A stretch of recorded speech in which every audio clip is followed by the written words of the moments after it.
Good evening, everybody. Welcome to Arizona Illustrated. It is Tuesday, January 17th, 2006.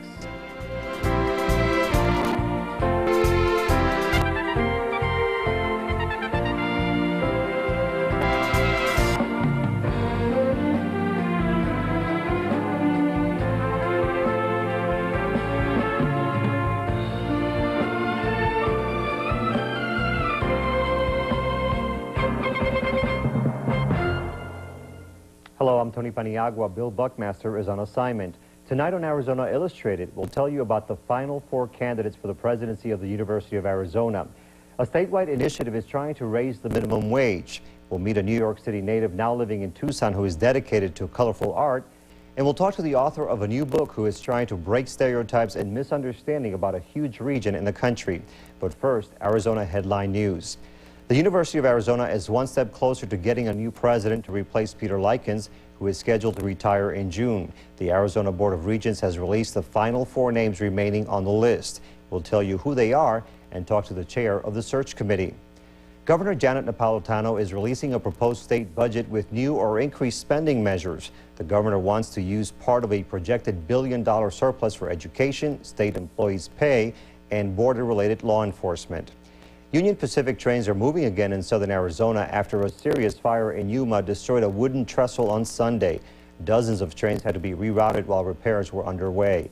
Investigators say the fire was caused by humans, but they have no suspects at this time. And Tucson is said to be home to 4 new charter schools later this year, which means it would have a total of 92 such schools in the city. Statewide, officials approved the application of 14 of 17 charter schools, hoping to attract new students. The University of Arizona is one step closer to knowing who will take over the duties of president when current president Peter Likens retires later this year. The field is now down to 4 people, and 2 of them are working in our neighboring state of California. Fred Boyce joins us now with much more information on the process and the candidates. Boyce is the chair of the U of A Presidential Search Committee and a member of the Board of Regents.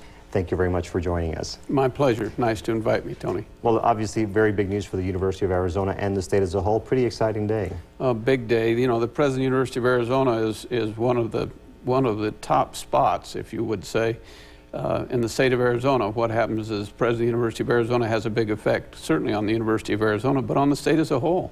It's a big job. So a lot of people obviously have been following the developments in this story. Have been very interested, shall we say. Okay, we have the names of the 4. Let's just go ahead and talk about each of the 4, and we're going to do this alphabetically. The first person is Dr. Tom Campbell. What can you tell us about him, please? Dr. Campbell is Dean of the Haas School of Business at Cal Berkeley.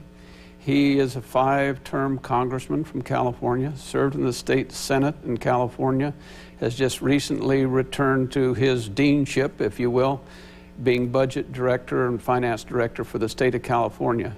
Has a world of experience. His academic record is absolutely outstanding with the law review at Harvard and graduating cum laude and all that sort of thing. He's just an incredibly bright, interesting man. Taught school in Africa at one time. He and his wife, just a very interesting, well-rounded man. Fantastic. And then we have Dr. Deborah A. Freund, and she, I see, comes from the Syracuse University. Syracuse, Deborah Freund is from Syracuse. Syracuse is a member of the AAU, American Association of Universities. Has done all the things, was at the University of Indiana, provost, is vice chancellor and provost at Syracuse. She has degrees from economics to health administration, has done it all, as they say. Is profoundly bright, would bring a particular talent with the new med school in Phoenix. She would be able to contribute considerably to that. Great. And then we have Dr. Yash Gupta, and I see that he comes from the University of Southern California. That's correct. He comes by way of India, really, and was educated not only in India, but in the UK and then in Canada as well. Had a stint in Colorado, plus as head of the Dean of the Business School at the University of Washington.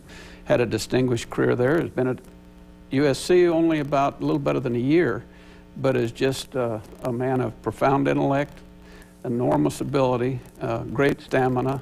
You got to be impressed. You just got to be impressed. And last but not least, we have Dr. Robert Shelton, alphabetically speaking, we're last, and he comes from the University of North Carolina, Chapel Hill. Right. Robert Shelton has been through all the chairs. He was at UC Davis, University of California, Davis, which is land grant school.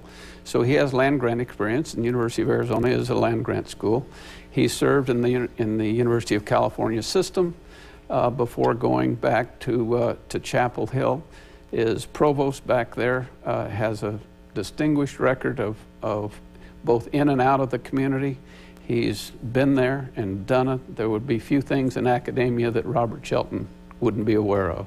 As I'm reading over their bios, and I've just skimmed over a lot of the information available, it's just amazing. They are so qualified. They have so much experience and so much knowledge. This must make it very challenging. Well, it does. I don't envy we regents the job of selecting one of these. As you know, the search committee provides the regents with a slate of people. They don't rank them. They just say these people are qualified. And I can tell you, Tony, there were 20 other people who would be qualified to run the University of Arizona. It was a difficult task winnowing it down to 4, but I just think these are people with different talents. They bring different talents to the table, but are eminently qualified, highly qualified people.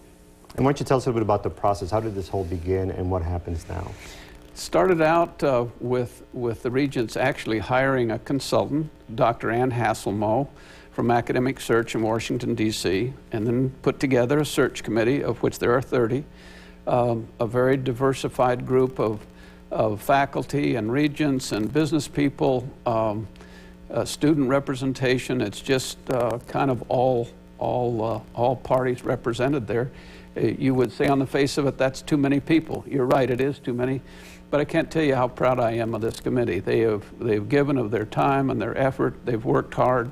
They've done everything that's been asked of them. They do their homework. They call their references. They've just been outstandingly good. And as a consequence, I think we're coming up with some really fine candidates. And obviously the University of Arizona is a great institution that a lot of people would like to work in. What are they saying to you? Why do I want to move to Arizona, let's say from California or North Carolina? I think probably, Tony, we that are so close to it are not as appreciative as those from afar. For example, only 26% of our budget is covered by the state. And we say, wow, it used to be 45, now it's 26. But Virginia is 8, Colorado is 7, Michigan is 10, so that looks pretty good. We are a growing state. In many of your Midwest, upper Midwestern areas, for example, their enrollments are going down and their populations are going down. The fact that we have a growing Hispanic population here is viewed as a huge opportunity for somebody to come and put their mark on how to handle that and make it work and make it work well. The medical school, opening up a school in Phoenix is a great challenge to these people. They're just excited about the challenge. The whole thing would be Arizona, the University of Arizona is a very challenging place. They've got a marvelous faculty. They get to have a lot of research that's done here. It just, people just can't tell me enough good things about the University of Arizona. Fantastic, and I know just because we have the final 4 candidates does not mean that the process is over. I know, for example, that the University of Arizona President Peter Likens is asking for input and participation in the remaining process. Why don't you tell us about that? Well, assuming these 4 candidates, 2 Wednesday and 2 Thursday, will meet with a search committee, and supposedly the search committee will then approve these 4 candidates and then move them on to the Board of Regents.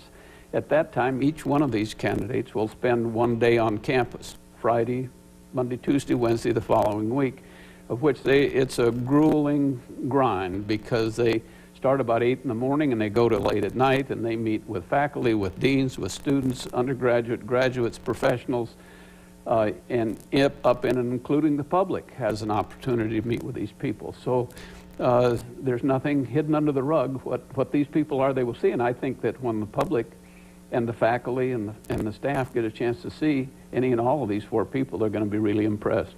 And what you want to let everybody know is that they can still participate in the process. Oh, absolutely. Absolutely. We had 20 forums, when we started this thing, and they were very well received. And I think search committee learned just as much as the people out in the audience. It's been a very open process and one I'm very proud of. Fred Boyce, thank you very much for joining us. My pleasure. Thank you for inviting me. Okay, and each of the 4 candidates, as you just heard, is scheduled to visit the University of Arizona on a different day beginning this Friday. We will continue to follow this developing story, and we'll have the interviews with the finalists as they become available.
Thousands of residents in Arizona may get a pay raise next year if voters approve a proposed initiative.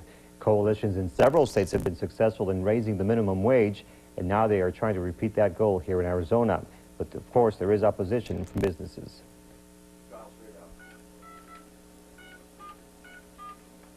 Charlotte Pieper is getting a master's degree in counseling psychology, but her life was extremely different nearly 20 years ago. Pieper had to get a job earning the minimum wage in order to support her family. My husband was in an accident back in the 80s, 87, and I had to work for minimum wage, and we had 4 children. We lost our home. We were homeless, living in the desert with very little help. And I know the sacrifice and the struggle of trying to survive poverty. So it touches me. Pieper's experience left a permanent impression, so now she's trying to help other people who make today's minimum wage of $5.15 an hour. She joined ACORN, the Association of Community Organizations for Reform Now. ACORN is collaborating with other groups in Arizona in hopes of raising the minimum wage. First of all, a person on minimum wage makes, if they're working full-time, if they're working every day with no vacations, or make less than $11,000 a year, which is 28% below the poverty level. It's really hard to survive.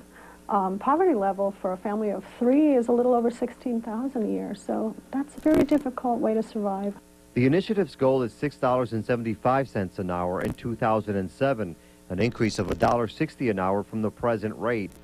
The proposal exempts businesses with gross revenues of $500,000 annually or less, and restaurants can withhold up to $3 per hour if workers are guaranteed at least $6.75, counting tips. We oppose such a wage increase. We believe that the federal government should have the full authority over the minimum wage nationally, and that state government should not meddle in there. John Dougherty is the Director of Governmental Affairs at the Tucson Metropolitan Chamber of Commerce.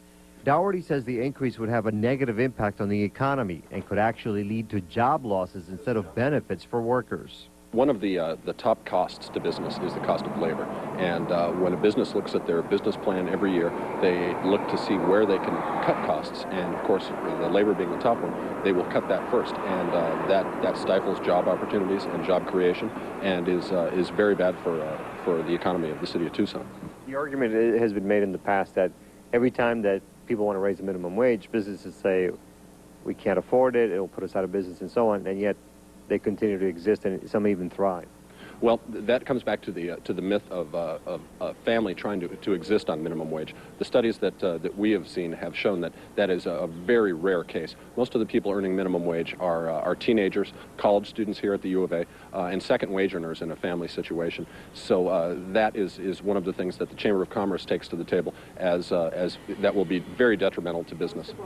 But ACORN says the increase will help tens of thousands of families in Arizona.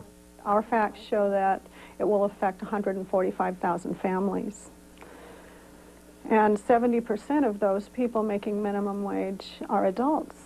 In addition to working with the coalition to try to raise the minimum wage in Arizona, ACORN is also working with organizations in 3 other states to try to do the same this year. They are Ohio, Colorado, and Michigan. Here in Arizona, the groups need 122,000 ballot signatures by May to try to put the issue on the November ballot. I certainly feel optimistic in Tucson, at least. I believe that most people are beginning to understand compassionately the struggle of the poor. Prices are going up, going to the grocery store, gas prices, everything's going up. Wage hasn't gone up in 8 years. I'm really hoping that people will look compassionately into this issue. It's a very well-financed effort by organized labor, and frequently the business community cannot put up that kind of money to educate the public about this issue and to educate members of the Tucson Chamber why this is a very bad idea for business. Dougherty says it's unfortunate that some families rely on the minimum wage as their sole income, but they can't take action. In order to rise above low-wage jobs, education needs to be pursued, and the community colleges and the U of A are doing a fantastic job here in Tucson in order to help people bring themselves up and work with education as a hand up rather than a hand out. Pieper understands the importance of education, and she says her children are very successful now as well. But she still fears many other families won't make similar headway. A lot of our dignity is taken away from us when we are impoverished, when we're without our basic needs. But your story might show what the other side says, that, you know, you can do it. You don't have to stay at minimum wage. I did it. I chose not to remain there, and the people that I know, like myself, many of the people I know, choose to move up. Some of the people can't. They have disabilities. They're unable, for a variety of reasons, to meet that higher level of education. But we still need to survive. Well, at this point, we're not even sure whether or not the initiative will make it onto the ballot. I know that they're circulating petitions and getting signatures from folks around the state. We'll wait until it's officially ratified by the Secretary of State that it is on the ballot, and we certainly will be very active in opposing this. If you would like more information on the minimum wage in Arizona, other states, and territories, you can log on to DOL/ESA, the Department of Labor's Employment Standards Administration website.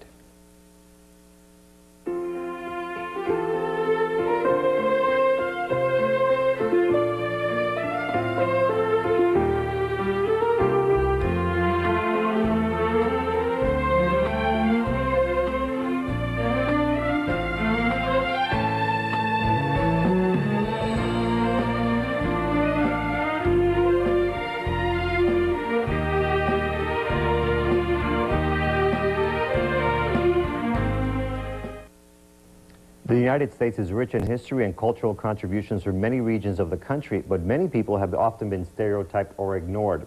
However, a new book is trying to educate us about a vast and important section in the nation and show us a different perspective. The book is called The United States of Appalachia, and author Jeff Biggers joins us now to explain. Thank you very much for joining us. Thanks for having me on. It's a fascinating title, The United States of Appalachia, and I understand that even the pronunciation of the region comes in question sometimes. Sure, if you're from the region or south of the border, let's say south of the Mason-Dixon line, you say Appalachia.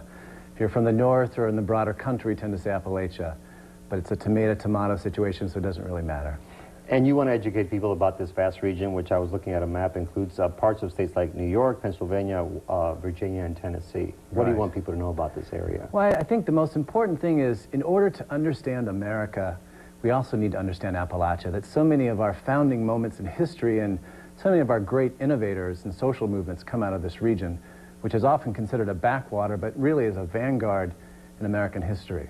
Why don't you give us some examples, for example, of what we normally think about? I know there are the negative connotations, the stereotypes, so what do you really want people to know about this area?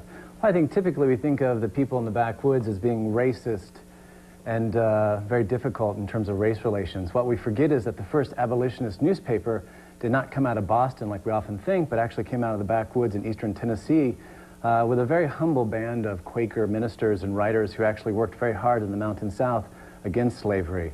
And then 100 years later, the pivotal situation of the civil rights movement actually took place in the Mountain South. There was a school called the Highlander Folk School, which really became the hot spot that trained the civil rights movement, including Rosa Parks 4 months before she launched the Montgomery bus boycott.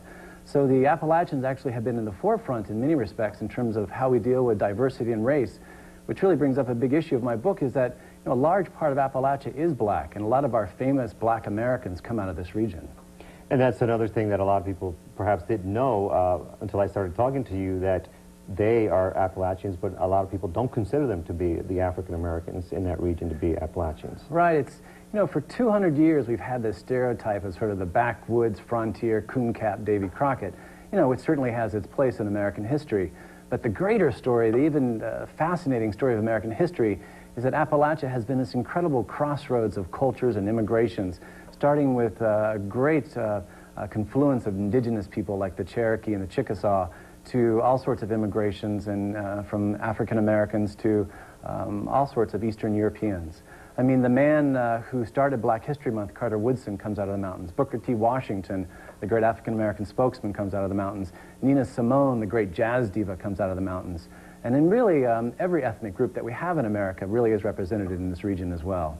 Jeff, what sparked your idea? What caught your interest in writing this book? You know, this book has been germinating for over 20 years. I'm a young boy out of Tucson. I went to school at Berkeley in California. I dropped out of school when I was 19 for various reasons, and I hitchhiked across the country and found myself up in the South.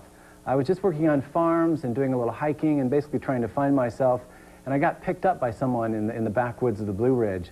And the first thing I did as I was putting on my seatbelt was to make a joke about, isn't it dangerous to hitchhike amongst hillbillies here in the world of deliverance?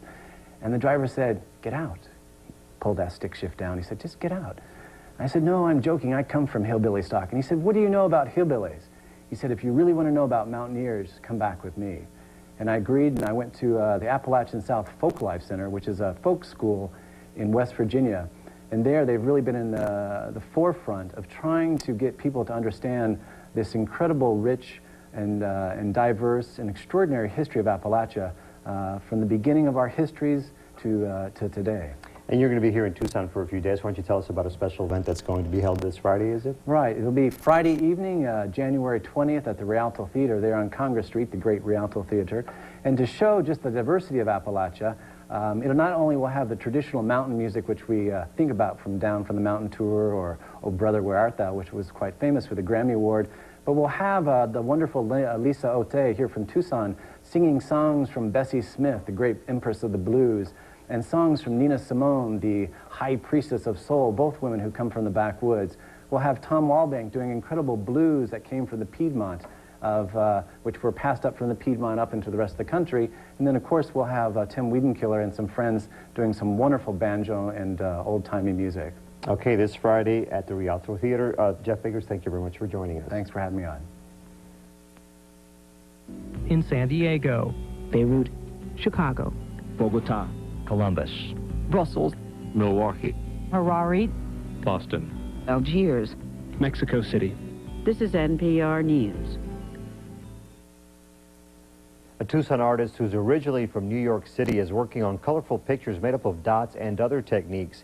And when he paints, he makes a special pact so he can continue producing more artwork for the public to enjoy. Producer Suyan Lee introduces us to the artist.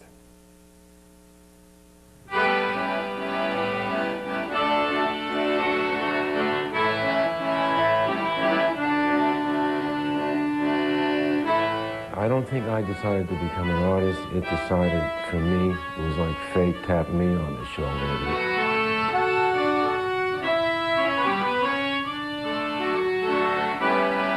My name is Douglas Lichter. I'm an artist. I'm from New York City. I was literally right around the corner from the art capital of the world. All the 57th Street galleries were there, so I'm really looking at stuff and exposed at stuff when I'm 14, 15, 16 years old, getting quite an eye for that matter. The Art Students League was across town on 57th Street. Fridays I would grab my pad and run across town after school, and you could draw from the live model. I think for a quarter, for 3 hours, you could sit in front and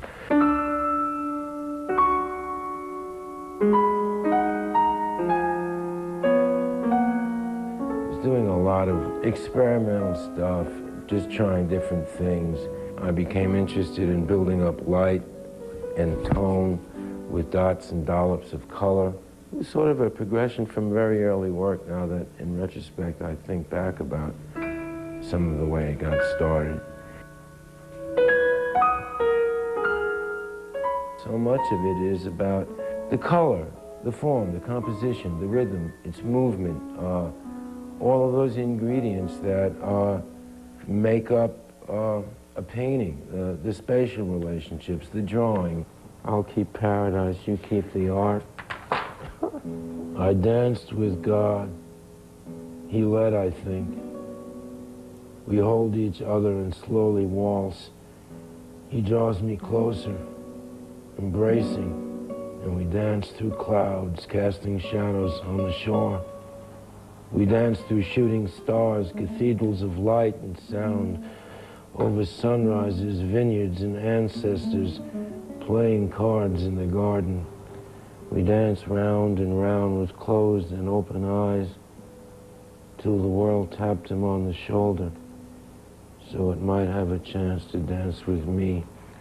The last half or something. Well, this is what I do. I have a little pact. I make a pact with God before I start a painting. I say, please just let me live long enough to finish this. And I finish it, and the first thing I do is start another one and reinitiate the pact.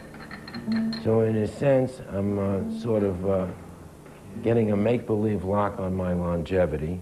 I'm continuing to continue.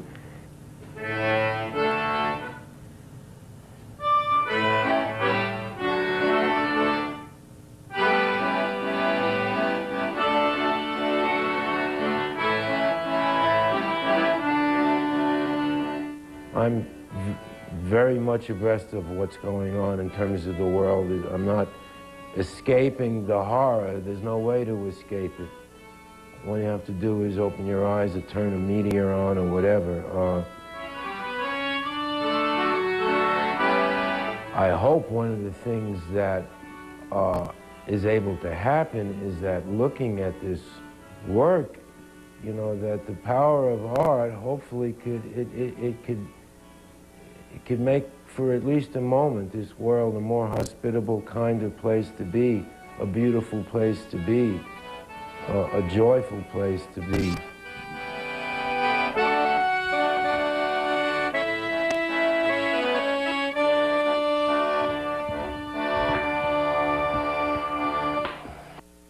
You can view Douglas Lichter's recent paintings and works on paper through January 24th. They're being displayed at the Fala Gallery, which is located at 439 North 6th Avenue. For more information, you can call 628-4183.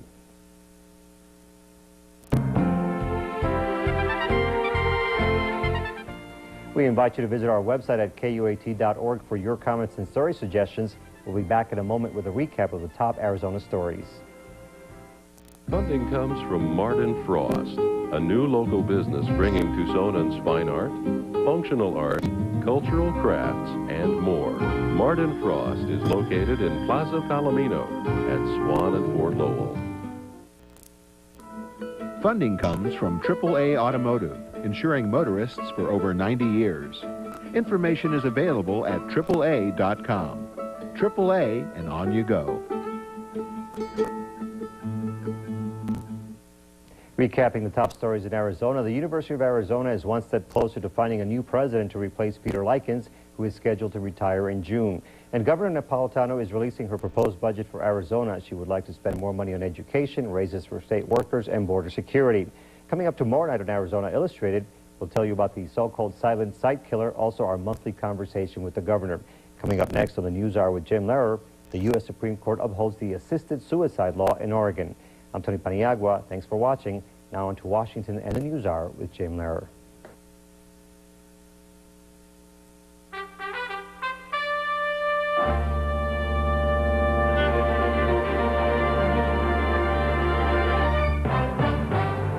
Good evening, I'm Jim Lehrer. On the News Hour tonight, the news of this Tuesday. Then a look at the national impact of today's Supreme Court ruling on Oregon's right to die law. Differing views of new disclosure rules for corporate executives, a report from New Orleans on the first day of school for some college students, and a happy 300th birthday greeting to Benjamin Franklin. Major funding for the News Hour with Jim Lehrer has been provided by... Each person has a unique way of seeing the world. That's why, for over 135 years, Pacific Life has offered the power of choice. Pacific Life provides a full palette of financial and estate planning solutions to help you achieve your vision of your future.